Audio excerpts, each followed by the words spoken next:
अखन अहाँ सब सुनि रहल छी मैथिली धमाका गीत के संदान music by DJ Vikas Sitamarhi. Presented by mission music.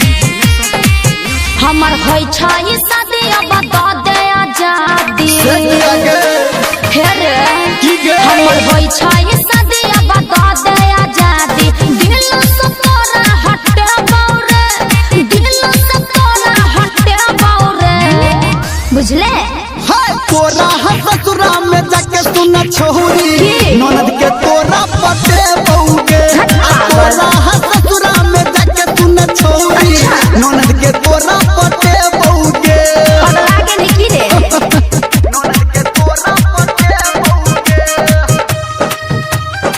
ननद के तोरा पटे बौगे। अखन अहाँ सब सुनि रहल छी मैथिली धमाका गीत के संदान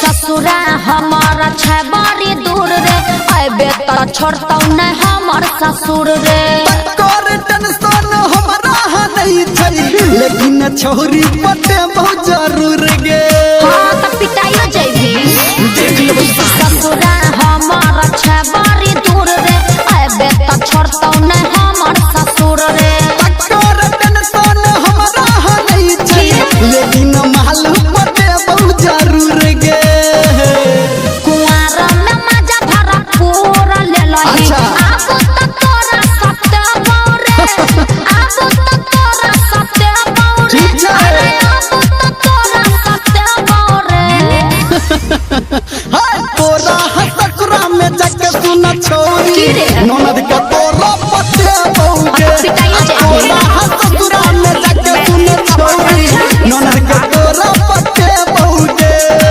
लफुआ। लफुआ नहीं ननद के तोरा पटे बौगे ननद के तोरा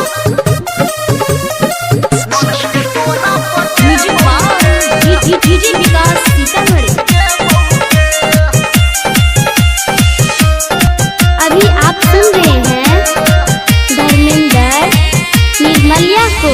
तोरा ले कहियो न धड़कता या दिल रे सैया हमारा छाया वकील रे सजिया में कटबो हो करता काल हमारा प्यार के गजबे छै दिल गे चल हट पागल कहीं के तोरा ले कहियो न धड़कता या दिल रे सैया हमारा छाया वकील रे सजिया में कटबो हो करता काल हमारा प्यार के गजब छै दिल गे संतोष सिरहानी धर्मेंद्र जय टुकुर टुकुर तके गौरे अच्छा। टुकुर टुकुर तके गौरे अरे टुकुर टुकुर तके गौरे बुझले तोरा ससुरा में सुन है के छोरी ननद के तोरा पटे बौगे आ तोरा ससुरा में सुन है के छोरी ननद के तोरा पटे बौगे आ तोरा